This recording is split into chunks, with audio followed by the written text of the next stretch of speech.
Bienvenue, c'est un plaisir pour moi de vous retrouver au sein de notre émission Autrement dit, une émission basée sur l'étude de la Bible et des expériences que nous pouvons rencontrer au quotidien. Aujourd'hui, avec nous, nous saluons Patrick Luciat et Bruno Delépine qui pourront nous apporter leurs éclairages au sein de cette étude. Bienvenue à vous. Merci. Nous continuons notre étude au sein du livre de Deutéronome et cette semaine, nous sommes invités à analyser le Souviens-toi, n'oublie pas. Notre étude débute par le texte de Deutéronome 9, verset 7. Souviens-toi, n'oublie pas de quelle manière tu as excité la colère de l'Éternel, ton Dieu, dans le désert. Depuis le jour où tu es sorti du pays d'Égypte jusqu'à votre arrivée dans ce lieu, vous avez été rebelles contre l'Éternel.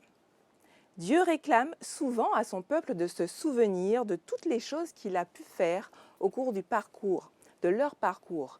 Ici, dans quel contexte se situe ce verset? Je crois qu'on a affaire à un Dieu dans le passage qui nous préoccupe aujourd'hui, qui a à cœur que son peuple ne soit pas oublieux, mais qu'il se rappelle que son parcours est jalonné d'expériences qui doivent laisser des enseignements. Donc quand on parle de se rappeler, de se souvenir, de ne pas oublier, c'est à la fois les expériences où Dieu a dû nous rappeler à l'ordre, donc il y avait une dimension salutaire à la chose, et puis ce que Dieu a fait, qui doit rester toujours présent dans notre esprit, parce que ça va aussi déterminer la manière dont nous allons agir dans le présent. Donc, regarder dans le rétroviseur est parfois la meilleure manière d'avancer. Et je crois que c'est ce que Dieu est en train de dire au peuple. Vous avez fait un parcours, ce n'est pas parce qu'on est en terre promise que maintenant il faut oublier ce qui s'est passé, parce que c'est très facile, justement, une fois qu'on s'installe, d'oublier ce que Dieu a fait et puis de tomber dans toutes sortes de travers. Et Dieu seul sait si ça, c'était d'actualité pour le peuple d'Israël. Alors, comme tu as déjà évoqué, effectivement, le peuple, on dirait qu'il est tout à fait oublieux. Alors, pourquoi Dieu demande-t-il de nous souvenir et de ne pas oublier? Est-ce qu'il s'agit de l'interaction entre Dieu et le peuple? Oui, tout à fait, parce que nous voyons que dans la vie de tous les jours, il est important de se rappeler d'où on vient, de se rappeler de par quoi nous sommes passés. Parfois, ça nous invite justement à un peu d'humilité, de ne pas croire que c'est un dû, de ne pas croire que les choses arrivent là et c'est ainsi en fait. Et en disant cela, Dieu rappelle au peuple que c'est lui qui est le Créateur et que c'est lui qui est venu vers ce peuple, justement, et qu'il sera toujours là, en fait. Et Dieu le dit pas pour reprocher au peuple, mais c'est pour bien faire comprendre au peuple que Dieu est dans une relation avec ce peuple, qu'il est dans la relation, qu'il est présent et qu'il écoute et qu'il est toujours prêt à entendre, à venir auprès du peuple et à lui parler en fait. Merci pour cet éclairage. À la lecture des Écritures, nous allons considérer les fondements bibliques qui nous permettent d'approfondir notre compréhension de cette notion.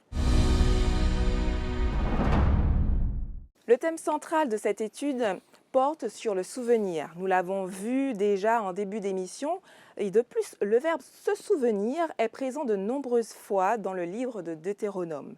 Le souvenir, bien sûr, fait référence au passé, nous l'avons déjà évoqué.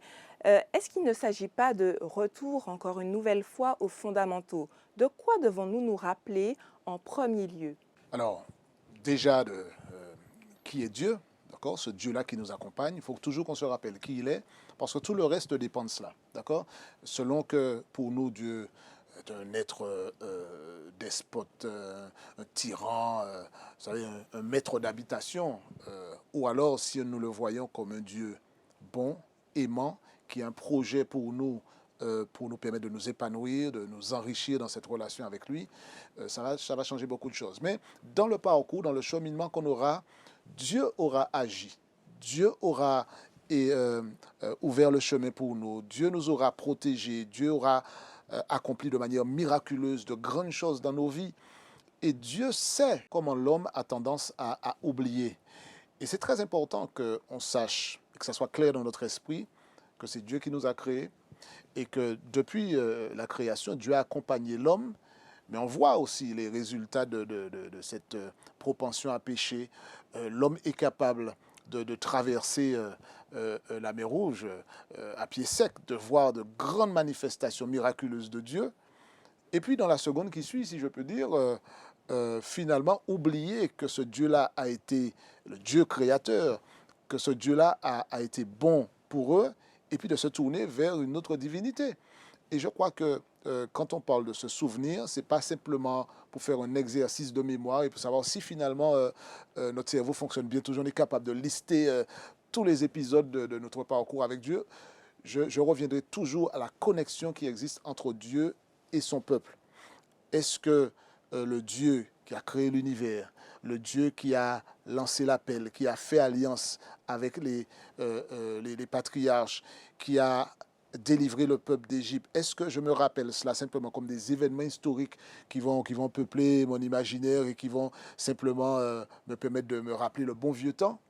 Ou est-ce que ces événements-là vont éclairer ma conscience et me permettre de dire, eh bien, je me dois de maintenir une relation avec Dieu? Parce que si Dieu a été aussi bon pour moi, si Dieu m'a pardonné, si Dieu, malgré ma révolte, malgré le fait que je lui ai tourné le dos, il m'a permis de revenir à lui dans la repentance, je dois me rappeler cela et ça doit me permettre d'aller plus loin avec lui. Donc je crois que c'est salutaire comme démarche de se rappeler. Ce n'est pas un exercice pour dire mais qui a la meilleure mémoire ici, mais c'est plutôt une démarche dans laquelle Dieu invite le peuple à entrer. Parce que savoir ce que Dieu a fait, savoir ce qu'il continue de faire, je crois que c'est la meilleure manière de persévérer et d'aller de l'avant. Tout à fait. Le passé nous sert à nous resituer par rapport comme Patrick disait, par rapport au caractère de Dieu. Et effectivement, par rapport au contexte de ce souviens-toi et n'oublie pas, nous nous rendons compte que là, ici, Dieu est en train de dire au peuple qui il est et qu'il est un Dieu miséricordieux. Parce qu'il faudra se rappeler que le peuple, alors que Dieu, ils ont vu les plaies d'Égypte, que Dieu les a fait arriver au Horeb, en fait, Dieu leur a donné à manger, Dieu a pris soin d'eux jusque-là. Et là, quand ils arrivent là, ils font un veau d'or et ils disent, voilà le Dieu qui nous a sortis. Je ne sais pas si on se rend compte. Si on se rend compte, ils font une statuette d'or et ils disent, voilà le Dieu qui nous a sortis de l'esclavage d'Égypte. Le voici, le Dieu. Et Dieu a pardonné à ce peuple-là. Et Dieu nous rappelle qu'il est un Dieu miséricordieux, en fait. Qu'il est lent à la colère et qu'il est prêt à nous pardonner si nous sommes prêts à revenir vers lui, en fait. Alors, dans la démarche instructive de Dieu par rapport à ce cheminement, il y a encore un autre exemple sur lequel on pourrait se souvenir, c'est celui du déluge dans Genèse verset 9. En quoi cet épisode est un souvenir important comme pilier pour le peuple? Alors, c'est bien que Dieu dise au peuple, regarde, ne pas oublier, souviens-toi, mais Dieu aussi est une bonne référence en la matière, parce que Dieu va, et singulièrement pour l'épisode que tu as cité, lorsqu'il y a eu le déluge, Dieu a fait des promesses. Il a promis de ne plus détruire l'humanité par le déluge, et il avait donné ce signe particulier qui était l'arc qu'il avait placé dans le ciel, cet arc-en-ciel qui devait rappeler justement la promesse. Et c'est important de savoir que Dieu ne dit pas simplement souviens-toi, mais qu'il donne des éléments pour pouvoir rappeler à l'homme. L'arc-en-ciel, même jusqu'à aujourd'hui, quand on voit un arc-en-ciel, beaucoup de personnes qui connaissent le texte biblique font la relation. Donc c'était pour moi, c'est pour moi un moment clé dans l'histoire biblique, de dire comment Dieu, qui a marqué le coup, il a dit voilà, il y a eu le déluge, qui est quand même un événement hors du commun. L'humanité tout entière qui périt, sauf les 8 qui ont été sauvés dans l'arche. Et Dieu dit, voilà le signe que vous allez pouvoir retenir, signifiant que ma parole sera tenue. Je ne détruirai plus l'humanité par le déluge. Donc Dieu a aussi cette faculté de donner à l'homme des repères, des indices. C'est un Dieu qui, alors c'est paradoxal de dire ça, qui n'oublie pas, mais qui est celui qui est capable d'oublier aussi très, très vite quand il s'agit de pardonner, qui oublie, mais qui nous invite justement à nous rappeler qui il est, parce que lui, il garde sa parole. Et alors, dans le cas des enfants d'Israël, il n'y avait pas un arc-en-ciel pour leur rappeler qu'ils avaient traversé la mer Rouge, etc. Mais ils n'avaient pas besoin forcément de cet arc-en-ciel parce que leur présence même Ils se rappelaient avoir quand même erré des années par rapport à leur désobéissance à Kadesh Barnea, etc. Ils savaient que finalement, Dieu les avait permis de passer à travers, de slalomer à travers les épreuves, les nations environnantes qu'ils ont eu l'occasion de vaincre. Ils avaient des éléments. Mais la nature humaine est ce qu'elle est. Une fois qu'on s'installe, une fois qu'on a des paillettes et des projecteurs, on oublie finalement d'où on vient. On oublie ce qu'on a vécu. Et quand Dieu dit prends garde de ne pas oublier, c'est parce qu'il sait ce que la nature humaine peut produire comme amnésie chez l'homme. Et je crois que c'est un rappel qui est salutaire pour le peuple, mais aussi pour nous aujourd'hui. Alors, tu évoquais tout à l'heure la notion de promesse, ces promesses que Dieu a pu faire tout au long du parcours du peuple d'Israël. Mais justement, ce texte, et même par rapport à l'épisode du déluge, est-ce qu'il ne renvoie pas à une autre donnée importante sur le but ultime de Dieu pour nous et pour le peuple d'Israël? Oui, en fait, quand nous regardons notamment le texte Genèse 9 au verset 14, quand il dit quand je rassemblerai des nuages au-dessus de la terre, l'arc paraîtra dans la nuit. Et verset 15, Dieu dit et je me souviendrai de mon alliance. C'est amusant, comme si Dieu pourrait oublier. Et souvent, on s'imagine parce que Dieu prend un langage au niveau de l'homme pour que nous puissions justement comprendre certaines choses. Parce que Dieu descend à notre niveau, nous pensons que parfois nous oublions que nous ne sommes pas, justement, nous oublions que nous ne sommes pas au niveau de Dieu en fait. Ce n'est pas parce que Dieu descend à notre niveau pour nous faire comprendre, prend certains éléments de langage pour nous faire comprendre des choses, en fait, ça ne veut pas dire que nous sommes au niveau de Dieu. Non, ce n'est pas parce que Dieu descend à notre niveau pour nous faire comprendre des choses que nous sommes au niveau de Dieu. Et c'est pour cela qu'il est bon de se rappeler, justement, et c'est pour cela que Dieu voulait que le peuple, son peuple, et qui veut que nous, aujourd'hui, justement, que nous puissions nous souvenir des prophéties que Dieu a émises dans le passé, qui se sont réalisées, que nous puissions réaliser avec quel Dieu nous avons affaire et avec qui nous avons affaire, pour que quand nous serons justement dans la détresse, quand nous serons en problème, que nous puissions nous rappeler avec qui nous avons affaire et quel Dieu. Et Dieu veut que nous puissions entrer dans cette relation-là, à savoir que, quelles que soient les circonstances, quelles que soient les situations, nous avons affaire avec le Dieu créateur, le Dieu, le Tout-Puissant, en fait. Alors, par rapport à ce que tu dis, justement, on a tout un parcours, mais le but de Dieu, c'est aussi de pouvoir nous exposer l'œuvre du salut. À travers ces expériences, comment est-ce qu'on le décèle dans ces versets, cette œuvre, ce but que Dieu a vraiment de nous sauver? Alors, c'est une question très importante parce qu'il y a l'aspect Ancien Testament et puis ça va bien plus loin que cela. C'est vrai que Dieu a délivré le peuple et ils avaient de bonnes raisons de constituer un livre d'histoire, si je puis dire, d'événements miraculeux, y compris lorsque Dieu parle au peuple. Je me suis même posé la question, comment est-ce qu'on peut oublier que Dieu a parlé au pied de la montagne avec le feu, etc. C'est quand même des choses Parce que extraordinaires. là aussi, il les a rachetés. Il les a rachetés. Il a exercé son pardon dans Tout à une fait. mesure extraordinaire. Et c'est ce qui peut-être a échappé au peuple dans une certaine mesure. C'est que Dieu ne fait pas ça pour dire, voilà, écoutez, je sais faire des tours de magie, je vais vous montrer, je peux parler, faire sortir du feu, apparaître la fumée, ou bien ouvrir la mer. En fait, il est toujours en train de dire, voilà, je vous aime tellement que mon objectif pour vous, c'est de vous sauver. Et quand il les sauve de la servitude égyptienne, quand il les amène dans la terre promise, quand il les délivre d'une mort ou d'une soif terrible dans leur parcours dans le désert, c'est une manière pour lui de dire, voilà, je suis le Dieu du salut, je suis toujours là pour vous amener la vie alors que la mort vous tend les bras. Donc l'objectif de Dieu a été toujours le salut. Et même à travers les épisodes de la pérégrination du peuple dans le désert, son arrivée dans la terre promise, c'est aussi quelque part un appel de phare prophétique pour une délivrance future. C'est le salut de l'humanité aussi. Parce que le même Jésus qui parle au pied de la montagne, le même Dieu qui parle à travers la montagne, c'est le même Jésus qui parle aussi dans le Nouveau Testament et qui nous dit qu'il reviendra nous chercher, qu'il nous délivre, qu'il nous dit justement de ne pas oublier ce sacrifice consenti sur la croix.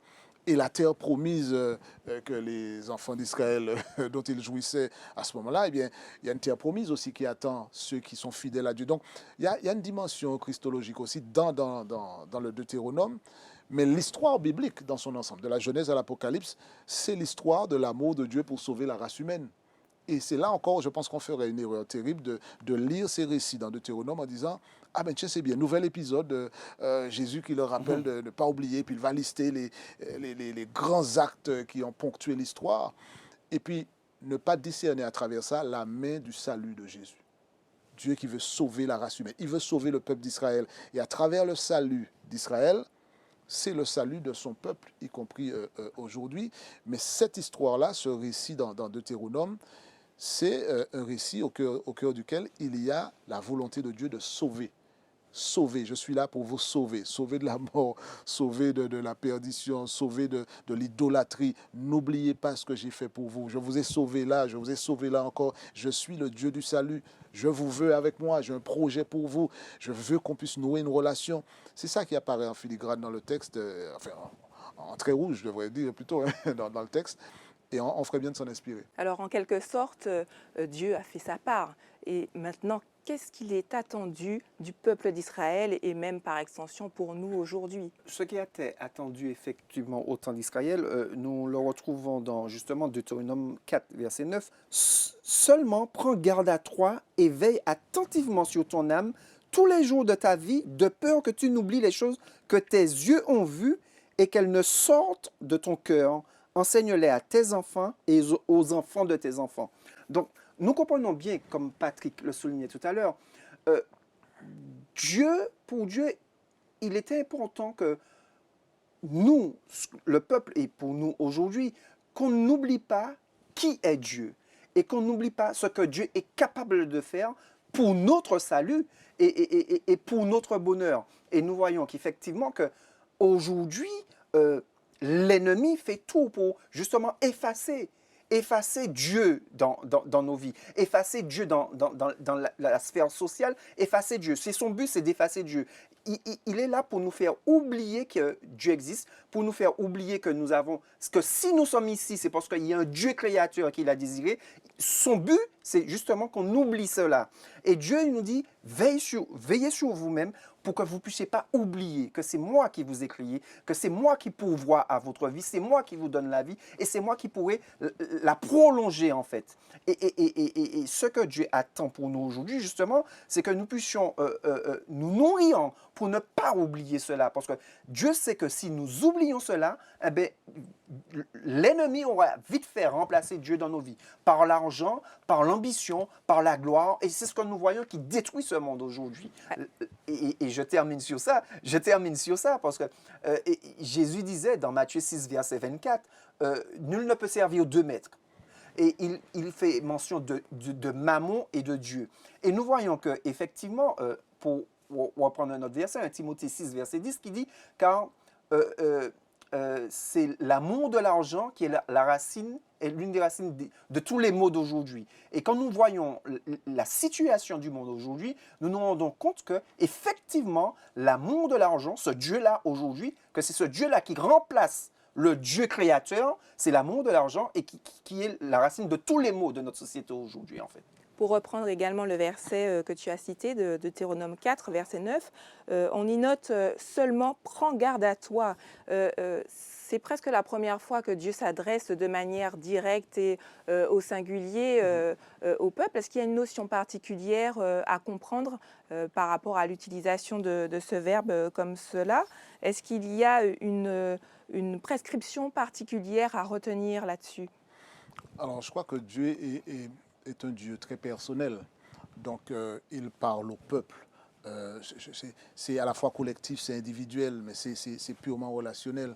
Donc, prends garde à toi, ça témoigne de cet amour. Je tiens à toi tellement que je m'assure que tu saches qu'il faut prendre garde à toi, et pas seulement à toi, mais à tout cet héritage-là. Et un élément, peut-être qu'on n'a pas eu le temps vraiment d'extrapoler dessus, mais ce n'est pas seulement pour ceux qui entendent cette parole-là, mais c'est pour ceux qui viennent après aussi.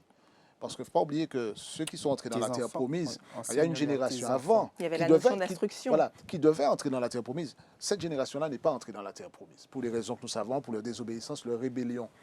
Et ceux qui sont entrés dans la terre promise ne peuvent pas simplement se croiser les bras en disant nous, on est arrivé au moins, d'accord, donc c'est bien. Mais ce peuple-là doit se rappeler que quelque part, la transmission, Dieu y tient.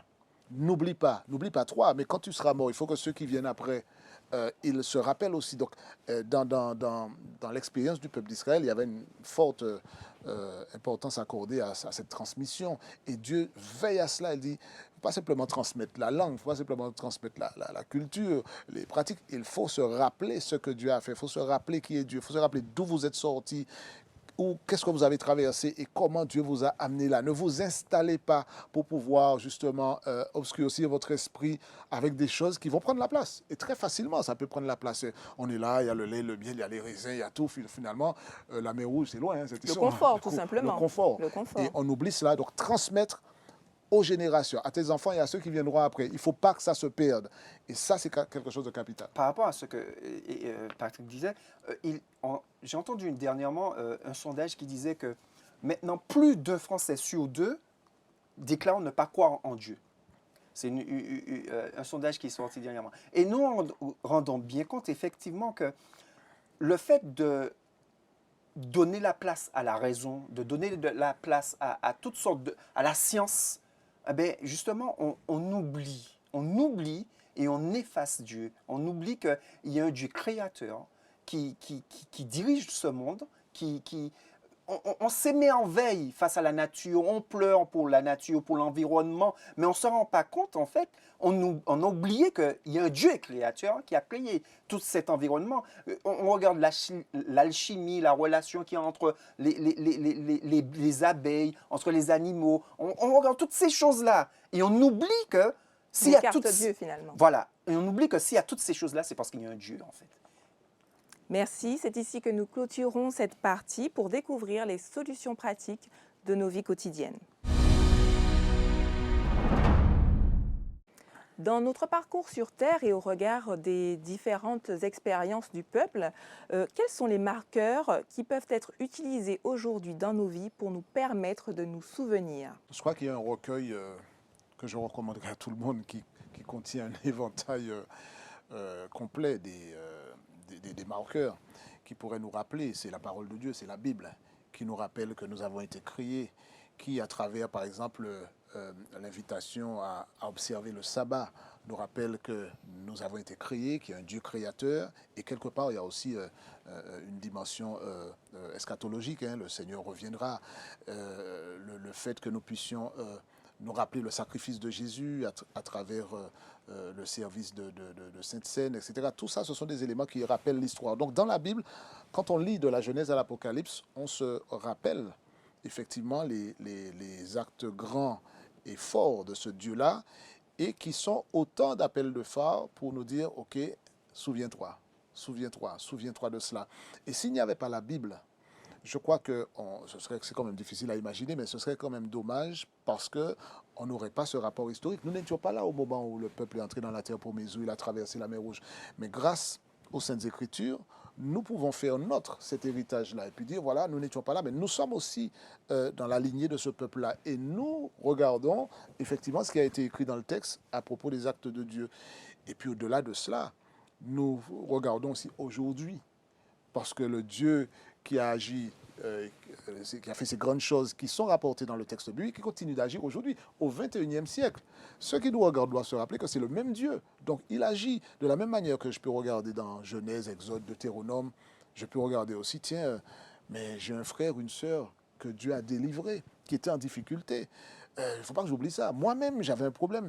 J'ai réussi à l'examen alors que tout semblait dire que c'était déjà terminé. J'avais échoué déjà. J'ai vu la main de Dieu à l'œuvre. Donc ce sont autant d'éléments dans le passé et dans le présent qui me rappellent qui Dieu est, quel est le projet pour moi et à quel point il est puissant pour me délivrer et toujours me diriger vers cette expérience qui conduit au salut.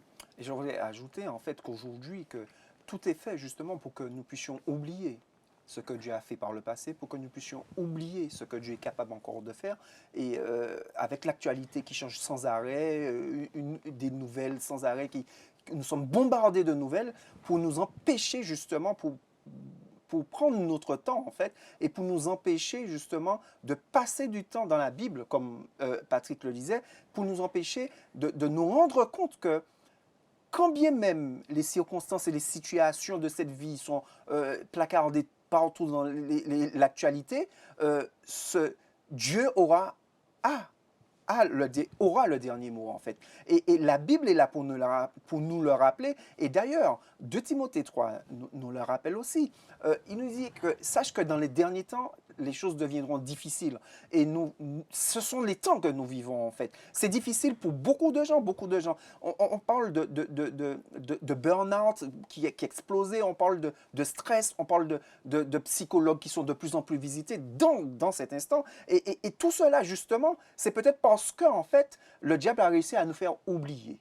À oublier qu'on a un Dieu créateur, on a un Dieu qui attend qu'on revienne à lui et qu'on vienne à lui en fait.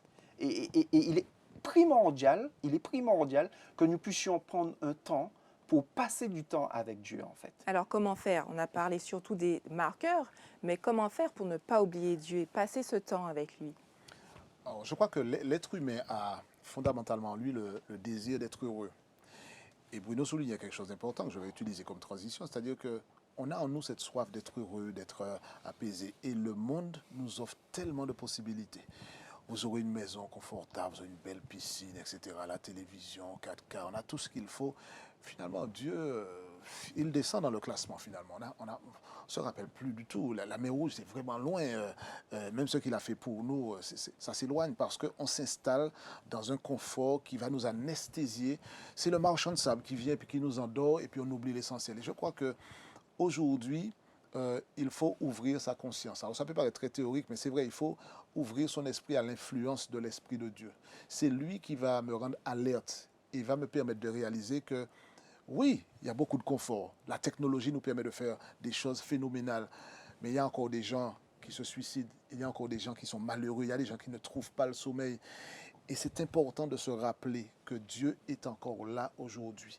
Et la meilleure manière de s'en souvenir, c'est de regarder autour de soi les miracles qu'il fait aujourd'hui, des gens qu'il sauve de la déprime, des personnes qui trouvent le salut, qui rencontrent Jésus, de les voir, de lire les expériences du passé dans la Bible, et puis d'écouter Dieu nous parler et de réaliser que oui, c'est vrai, l'avion pourra nous faire passer de tel pays à tel pays, mais il n'y a que Dieu qui pourra nous amener à la terre promise, dans la Nouvelle Jérusalem. L'argent pourra nous acheter beaucoup de choses, pourra nous donner le confort, mais ne pourra jamais combler notre besoin fondamental, qui est d'avoir la paix, la sérénité, le salut. Et seul Jésus peut le donner. Donc je crois qu'il y a mille et une occasions aujourd'hui de se rappeler qui est Dieu. Écoutons-le, écoutons sa voix, écoutons son esprit, et je crois que le chemin sera tracé, on verra un sentier lumineux qui nous amène là où Dieu voudrait nous voir avancer. D'ailleurs, Dieu, à chaque fois qu'il a parlé au peuple, justement, il a rappelé au peuple de se souvenir de ce qui a été fait, mais il a surtout aussi rappelé au peuple de se souvenir de ses commandements. Et l'un des marqueurs les plus forts qui puissent nous aider dans ces temps-ci, c'est justement le souviens-toi d'Exode 20, verset 8. Le souviens-toi d'Exode 20, verset 8, c'est souviens-toi du jour du sabbat. Souviens-toi du jour du repos. Et ce marqueur-là... Finalement, on revient aux origines. Ce marqueur-là nous rappelle que, justement, quand bien même il y a tout le bruit durant la semaine, à chaque fin de semaine, Dieu nous dit, fais silence et retrouvons-nous pour faire silence et faire ce monde se taire et que nous puissions reprendre des forces ce jour-là pour nous rappeler de la même manière qu'il y a une fin à la semaine, qu'il y aura une fin à ce monde et que c'est notre Dieu créateur qui aura le dernier mot.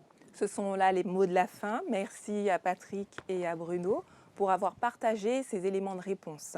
Rappelons-nous que l'objectif du Seigneur, l'objet du souvenir aussi de Dieu, ses actions et son alliance, c'est de pérenniser son amour dans notre cœur. Nous vous donnons rendez-vous à un prochain numéro d'Autrement dit. Si cette émission vous a fait du bien, n'hésitez pas à liker la page et à la partager autour de vous. À bientôt.